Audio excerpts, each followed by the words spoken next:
Hello and welcome back to Cooking the Books, the podcast which looks at the stories behind the pages of the best new food books on the shelves. It's about linking the thinking about what we eat and who we are to create a deeper connection with food. And this week I'm strolling through the back streets of old Bombay with Naved Nasir, executive chef at Dishoom, to find the Irani Cafes which inspired the restaurant chain. The partition is the bloodiest history we have, like more than 2 million people lost their lives. But Bombay had the least amount of bloodshed. And one of the reasons we could kind of see that didn't happen in Bombay, that bloodshed didn't happen in Bombay, is because of these shared spaces. Dishoom was created in 2010 by cousins Shamil and Kavi Thakra, with Naved heading up the kitchens.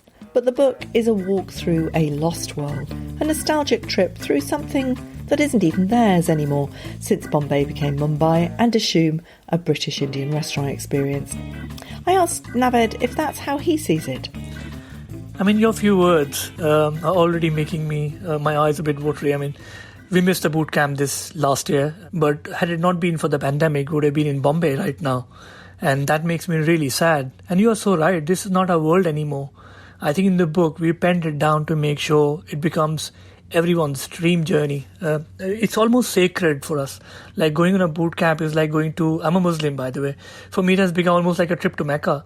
And I do treat it like that. I mean, it has become a Dishoom tradition wherein I get to take 30, 40 odd chefs, general managers, people who joined Dishoom newly, and they get to come to us to see this world where Dishoom take the inspiration from. Actually, we come from there.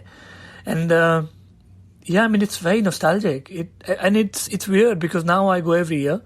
So I shouldn't be dreaming about it every 2 months, but it happens. It's such an amazing world that you do miss it the moment you come back from Bombay. Yeah, and it's interesting that you call it Bombay. It's Mumbai. I haven't been to Bombay since it was Bombay. I went last, 1994. I think I was there. A long time. I mean, it's very changed now. You've been here 11 years. Has it changed very much since the time you've been here? Well, first of all, just to kind of answer the question about Mumbai and Bombay, it's controversial, by the way. If you are in Mumbai and if you call it Bombay, you might find yourself in a bit of a trouble because of the political environment right now. But just to kind of specifically answer the question around the change in Bombay, drastic changes in last 10 years. I mean, we have seen it from going to the fantastic Muhammad Ali Road, which was an area crowded with street food, especially the Muslim heritage food, is in that area. And that has been changed so dramatically in last, especially 3-4 years. That place is going through the most expensive, privately funded real estate change by the Bohri community. And they're building all of these, they're just raising all of these big markets down to the ground and building these high rises with amazing flats. Good for them, because obviously they deserve a better competition. These guys live in chawls, which it's something which I wouldn't want to stay, and I'm really happy for them. But at the same time, I also mourn the loss of the heritage and the shops which we remember going to as a young chef, and I remember that. That's not going to be around, and they're very happy because they're going to move into these glass door, shiny, posh mall shops. But for me, that rickety, that smoky, small 8-seater was the nostalgia, and was the whole essence of going to Barahandi, for example, an amazing place. And last we went and saw him, and he was so happy to move into this new shop, and he's going to have glass doors, and I could have more chairs. And for me, I was literally dying from inside that this is probably my last time to kind of sit in this space, which I kind of connect with so much. Yeah. Let's talk about these places, because they're not actually part of your own heritage. They're part of old Bombay, the Irani Cafes. And Shamil and Kavi take us on this wonderful route through their hidden Bombay, through the Irani Cafes, which are absolutely steeped in history. Why Irani? Right. Well, to be honest with you, there's no specific reason. But the fact is that these are the guys who actually came to India, I think probably they've been coming, Iranis or the Zoroastrians been coming to India since 12th century. But I think the migration of the Iranians or the Parsis started probably 300 years back, or in late 70s or 1800s. And they landed because of persecution back in Iran, and they eventually found refuge in India. Bombay was a city which was always attractive. It is a harbour city, and if you are landing in a small boat, you probably end up in Gujarat or you end up in Bombay. And these guys had no money. When they landed in Bombay, they had no choice but to start something of their own. And fortunately for them, a lot of the corner shops for Indians are not auspicious to do business. So it's funny that most of these cafes you'll find, they're in a corner shop. They said, we are not superstitious, we'll take this shop. And they started these small cafes, which were a rage back in 40s. And I think 1940s, they were at the peak of their life, wherein they had these beautiful Brentwood European chairs, the marble top tables, fans. They were luxuries back in those days. Unfortunately, with the time passing, they couldn't manage to keep up the repair work, and they didn't renovate it.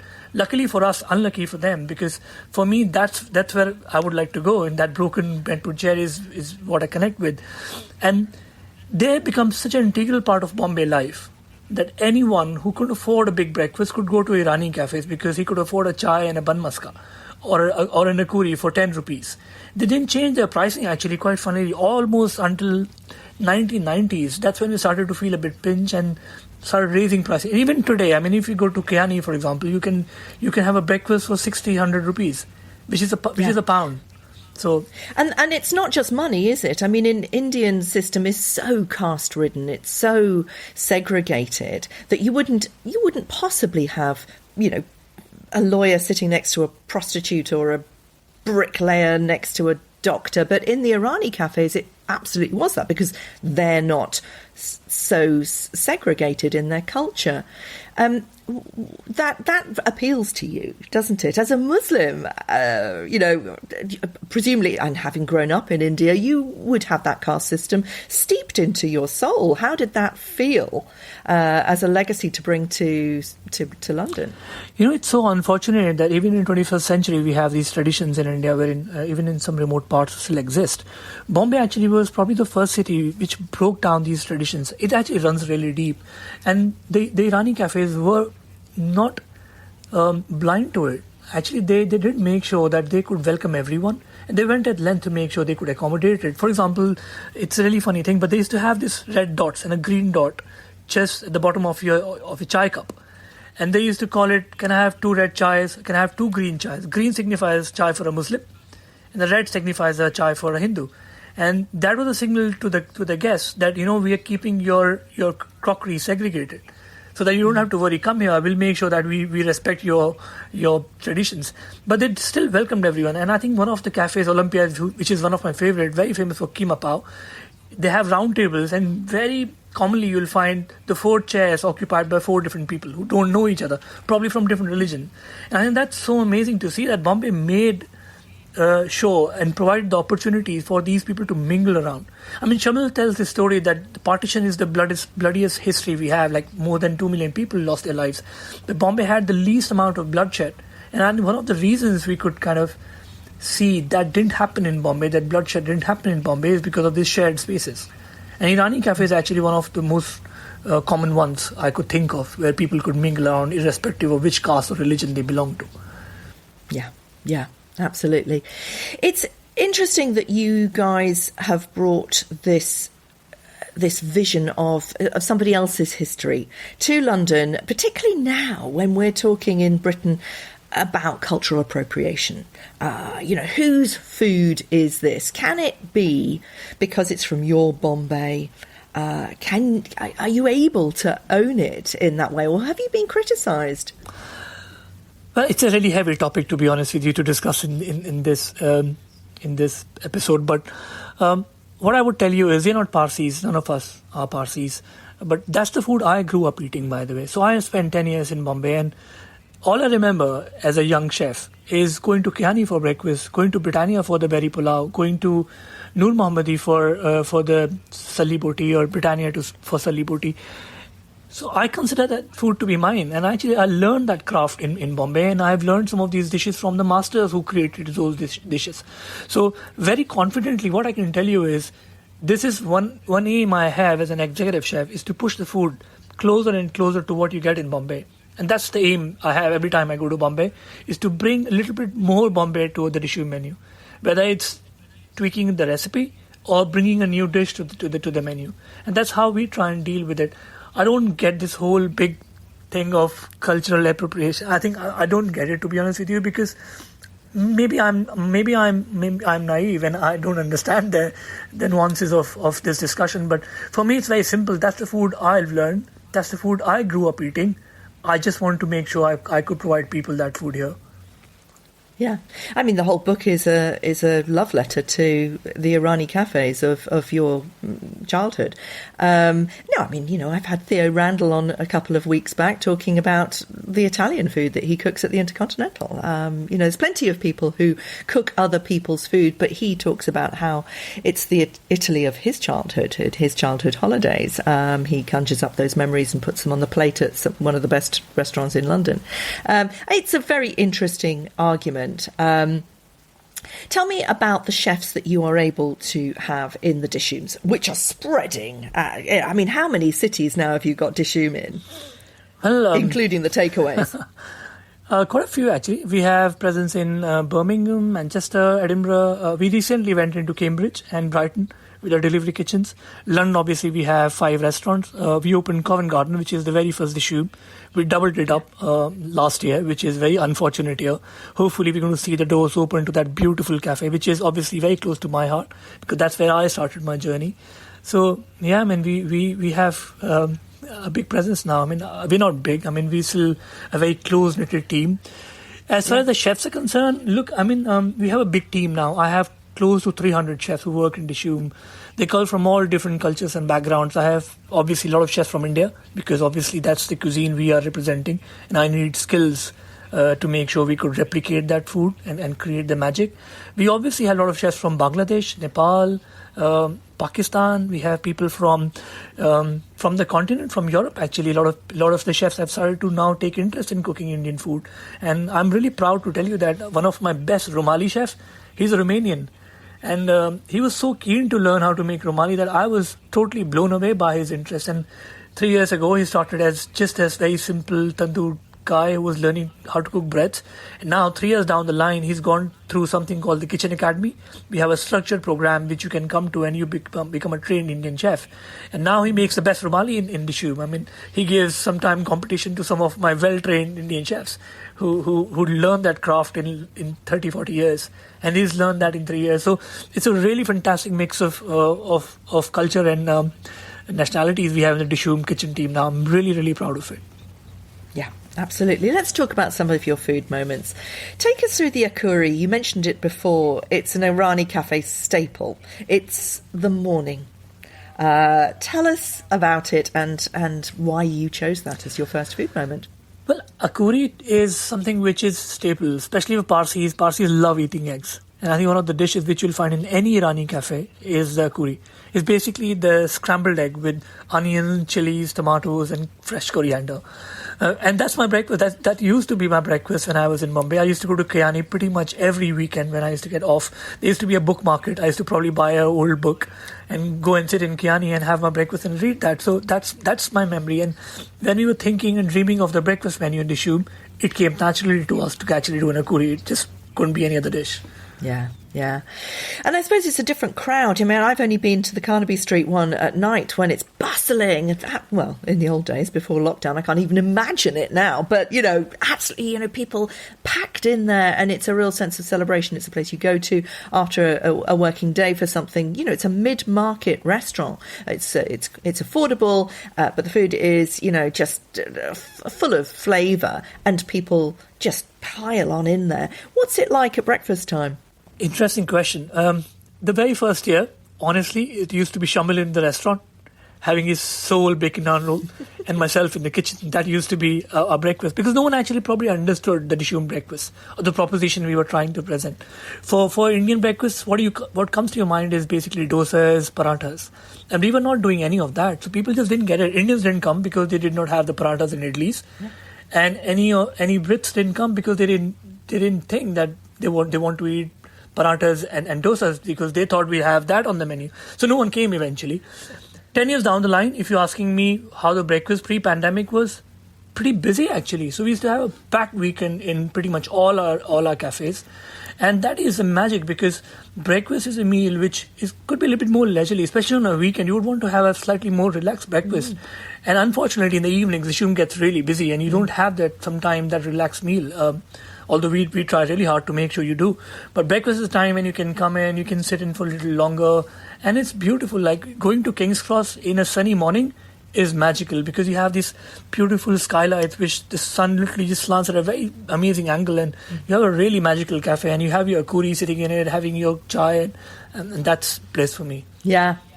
Take us in your second food moment. You take us back to Bombay. This is the keema pao that you mentioned before, which has Portuguese origin, doesn't it? It does. I mean, Portuguese brought pao to Goa in 1500s. And then it eventually traveled to Bombay, obviously, naturally, with the migration.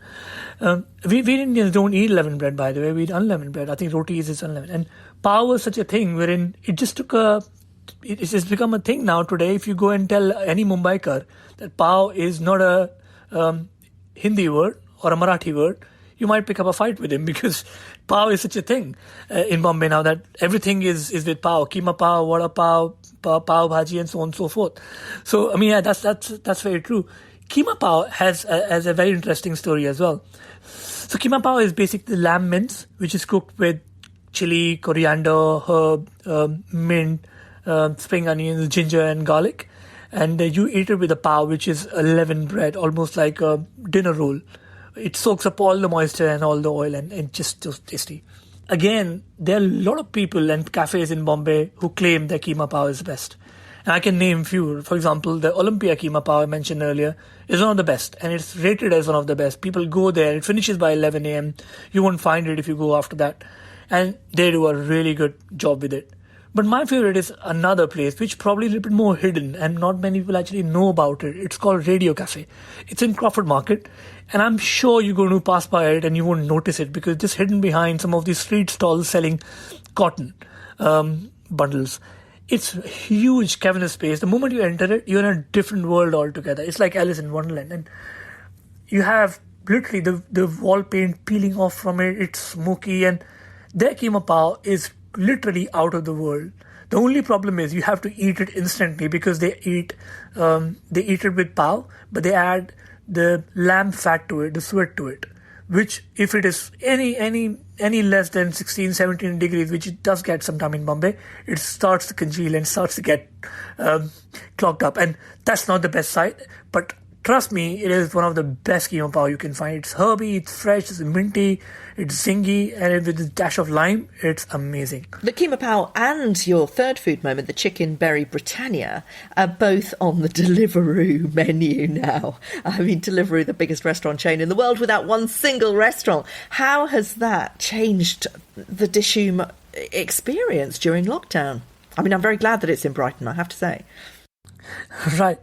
Well, honestly speaking, when the first lockdown came, it was the hell broke loose for the hospitality, and I couldn't face my staff in the eyes. Like I remember having a chat with them, the cafes when we were planning a lockdown, as to what do I do with them. I knew their families, I know they have kids, I know they have mortgages, and I just couldn't guarantee the future to them.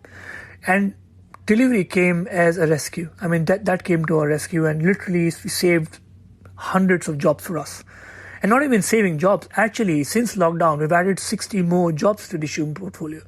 So we hired 60 chefs, and we haven't lost a single chef in this last 1 year. And that's something which is absolutely mind-blowing for me. Forget about the business we created. I think it's just being able to make sure my team stays intact and I don't lose any one of them, and we could survive and see the back end of this pandemic is what I wanted. And that opportunity was given to us by having these delivery kitchens. A lot of people call them dark kitchens. We don't want to call them dark kitchens. We don't think they are dark kitchens. I think they're amazing places to work if you make them one. I think it's totally in the hand of the operator to make them fantastic places. We made sure that we actually went down a day and we started giving people 3 offs. Traditionally, you get 2 offs in a week, and we started giving people 1 more off to make sure they have a little bit more balanced life. So we created a proposition in the delivery kitchen which people absolutely love and enjoy working in. So I'm really proud of these kitchens, and I think they are giving us an opportunity and a lifeline to survive, and that's really, really important. Now, I've tried them and they are fantastic. I haven't tried them. I've had different food in the cafes, and the whole experience of sitting in the cafe and soaking up that vibe is a very different way of eating. How close to what you can produce in the restaurant and in the book, because some of your recipes in the book, I made the black dal, it took me 4 hours. How authentic can Deliveroo be? Well, first of all, your 4 hours with Dishoom dal, I can only apologize. I hope it paid off. Gorgeous. And you had a fantastic product. That's brilliant. As far as the authenticity in Deliveroo is concerned, look, it's tricky. The food is traveling, and some of the dishes are not meant to be traveling. So what we did, by the way, when we were planning to embark on this journey of delivery, is we actually made sure that we only have chosen dishes which could travel well or better. I think that was the reason we didn't do delivery for a long, long time. And when we had to do it, we actually sat around, we made sure that we pick up dishes which can travel. Point number one. Point number two is we made sure that we cook the food exactly the way we cook it in cafes. So there are no corners cut to make sure it is good for delivery. We in fact killed that dish which needed to be compromised to be fit for delivery, and we replaced that with a different dish. So that's the approach we have taken. And now, 1 year down the line, we have a team of chefs whose job is actually today is to create dishes for delivery. So we're now doing food development, which is specifically done to make sure that we keep the authenticity intact, we keep the quality as much as we possibly can intact, and we give a really brilliant experience to the guests who is ordering it on Deliveroo or through delivery. And those new Deliveroo-friendly recipes, they are still coming from the Irani Cafes, or are they made up by, or are they inspired by the Irani Cafes? How does that work? So there are only 2 categories of dishes which are on the Dishoom menu. One is totally Bombay inspired, or actually the dishes which come from Bombay. We don't cut any corners. We do it exactly as they are. The second category, which is a Dishoom invention. The simplest example I can give you is a bacon naan roll. It doesn't exist in Bombay. It doesn't exist in an Irani cafe. But the way we actually think about that is that if you give an idea of bacon batti to someone in India or in Bombay specifically, and you ask him, this is a dish which people love eating in England, how would he go about creating that dish? So very naturally, he'll replace the bread with the naan. He'll replace the herb, watercress, for example, with the coriander, and he'll buy some bacon and he'll make a chutney. And that's how we that's how we go about doing the food dev when we come up with new dishes. To answer the question around the delivery dishes, most of the dishes on the delivery menu right now are very authentic. So we haven't changed them to make sure they're fit for purpose. So we are probably looking to go down that route in future when we come up with dishes which are totally original, like bacon naan roll, and are really brilliant dishes for delivery. But I think that process has just started, and that excites me because the future looks really bright. You're very keen to make sure that your sourcing is as good as it can be. I'm always worried about Deliveroo meat. I tend to avoid it because I don't know where it comes from. You don't say anything about your sourcing. You don't say anything about your compostable packaging. Why not? And how do you source as well as you possibly can? What about the chicken in particular? Right. So basically, as I said, delivery is exactly as it is in Dishoom. There is no difference. None of our supply changes. We use exactly the same supply chain, same method, same processes in the kitchen to produce this food. So that's to kind of reassure you that if you love eating in Dishoom, you can be rest assured that the food you receive at home is exactly the same. As far as the sourcing is concerned, I have a constraint when it comes to sourcing. I have this dream of creating the food which is very close to Bombay. And as I mentioned earlier, every time I go to Bombay, I try and push it further and further to Bombay. And that dream brings some challenges. Like spices, for example, is a classical one. When I came to England, 2010, people told me, you can go to a supermarket, Indian grocery store, you'll probably get everything. And I went there and I realized there's literally everything, but none of that is good. So there's a pre-made garam masala, brilliant. There's a curry powder, cool. And I realized when I just used it, it's not good enough. So we started actually doing our own spice mixes. Today in Dishoom, we make all our spice mixes in-house. From a garam masala to the kebab masala we grind. And the reason is, I don't think it's going to do justice if I start cutting corners on that. The whole spices, we source it directly from south of India, where the best masalas come from. We have a supply chain setup wherein I choose the spices and they are delivered to me, they're shipped to me and made sure that they have the freshest of the kind.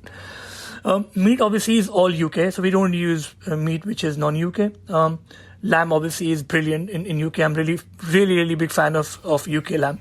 In India, and it's always sustainable because it's always outside. Absolutely, it's always outside. When I was in India, we used to use New Zealand lamb, and once the kind of thought passed my mind that shall I try it, and it just the UK one gives a run for the money. I think it's not even a close match. And it comes to chicken, I think we go beyond the red tractor standards. Our chicken is red tractor, but we go beyond the red tractor standards. We actually go to the farm. I go to farms myself. Actually, in fact, just before the pandemic, we went to some of the farms we source our chickens from, and we made sure the animal welfare is of top class. I'm working really hard to actually work with farmers and the farms to make it even better. I think that's the way to actually make the whole industry sustainable. You have to work with the farms and make sure you hear them, you hear their challenges and what they deal with. And then together, I think you can come up with brilliant welfare standards, which will be a win-win for all parties. So it's really a great place to be in. And I think obviously there's always there's scope to improve, and I think we're always looking for that. Yeah. So when you go to those farms, are you checking that the chickens are allowed to grow slowly enough, that they are outside, that they're given space and light to act naturally? Yes. So obviously there are some stipulated standards which all farm needs to adhere to. Some farms go over and beyond that actually, and that's the farm we actually work with to make sure not even the standards are met, they actually they go beyond those standards. And I think, as you mentioned, the stock density, how many days they're kind of reared for, how much of the daylight they get, how much time they spend outside, all of these matters for the welfare of the birds. And I think I'm proud to tell you that our farmers are more conscious of it than actually I am, because they know their birds so well. Yeah. I mean, actually, I do think that you guys, particularly you guys on Deliveroo, need to message that. I think that if people knew how factory farm chickens were kept and confined, I mean, they would not eat that chicken. Halim, tell us why you chose this as your fourth food moment.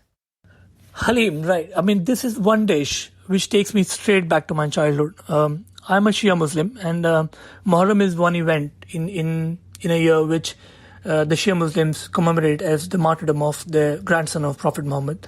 And one of the dishes which is cooked and actually distributed to the masses is halim. And the reason is very simple, because it's such a nourishing dish. It is basically the wheat and the lentils are pounded with meat. Most time lamb, sometimes beef is also used, with a lot of spices, and it is cooked overnight on big vats, and someone is stirring it continuously. And what you eventually get is a really savory, umami, porridge consistency meat dish, which is so rich and so deep in flavors that the first spoonful, it just nourishes your soul. You squeeze a little bit of lime, you have some crispy onions on top, some chopped chilies, and some fresh mint and coriander, and you are in heaven. And that's the dish which, as I mentioned, takes straight to my childhood, and that's why I thought we need to have that dish in the book, because I think it's a slightly trickier recipe, in all fairness, and I apologize to the listeners if they go and try halim and they find it really difficult to recreate. But I promise you, if you make it once, you're definitely going to make it again, because it's such an amazing dish. Yeah, it's not on the Deliveroo menu. Why doesn't that make it? Well, that's a really good question. And I think that is actually, in fairness, a good dish to be on a delivery menu. And I think now you've actually planted that idea in my head. You might actually find halim on the delivery menu in future. Yeah, I just wondered that, Deliveroo in lockdown seems a million miles away from the Irani cafes that you describe in the book. How do you keep that spirit? Forget the recipes, forget the quality of the authenticity of the recipes, but the spirit of the Irani cafe. Well, maybe not actually. So let me give you a few examples of cafes, or actually places which sells brilliant takeaway food, Britannia is actually one of them. I remember Mr. Kohinoor, and he passed away unfortunately last year, and we lost a man who was full of stories. And I mean, you speak to him and you get a piece of history. Britannia pulao is one of the most famous dish which they used to sell, and they'll pack it for you. I remember it every time my boss used to cross Britannia. She's going to South Bombay. She used to bring a big vat of berry pulao to us in the hotel. We used to wait for her to come back. Another place which is brilliant, by the way, for packaged food is Yazdani, and it's a bakery, by the way.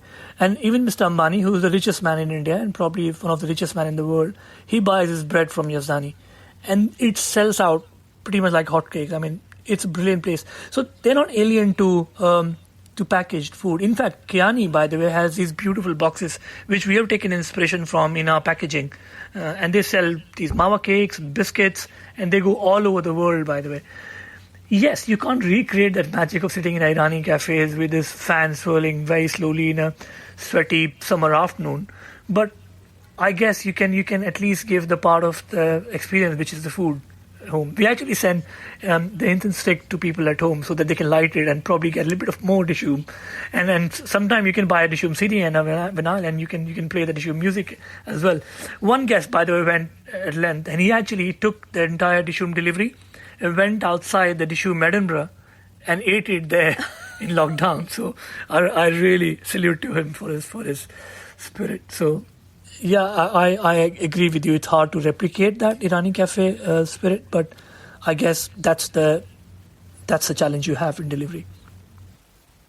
Yeah, I mean, I think to finish, just a prayer to the hospitality industry, a nod to you all for being so creative. It feels that necessity is the mother of invention. You guys have absolutely run with it. What's the future? Well, as far as the prayers are concerned, we need it desperately. I think hospitality is probably going through the toughest challenge of my lifetime, and I'm 42. I don't think we're going to see, I hope we never see a crisis like this. What's the future? Look, I think as you said, the kind of innovation which has come out of this 1 year is mind-blowing, and that encourages me and enlightens me and actually excites me that the future is bright, because hopefully it's in our DNA to eat together. Once we are over this pandemic, people are going to come out. They're going to be back in restaurants. So the restaurants will be full. And then we have these new businesses which have been created over these last 1 year, which I think some of them are brilliant. I think the meal kits which people have come up with, I'm a big fan of 2 or 3 of them.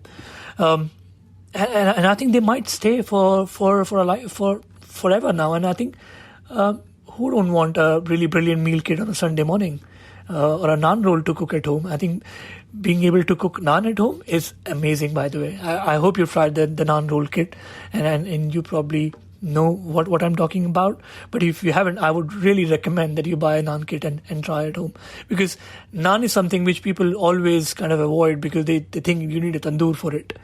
And I think, as you said, we've cracked this whole process of making naan at home. Even if you don't have a tandoor, you can actually cook it in your oven. And that's amazing. That's amazing. And I think that makes me really excited about the future. Thanks for listening. You can buy Dishoom and all the books featured on Cooking the Books by clicking on the bookshop tab at gillysmith.com. And while you're there, do sign up for the newsletter to keep up with all my other news. Don't forget to rate and review the podcast on Apple Podcasts, and I'll see you next week when I'm still talking curries, this time with Spicebox plant-based street food queen, Grace Regan.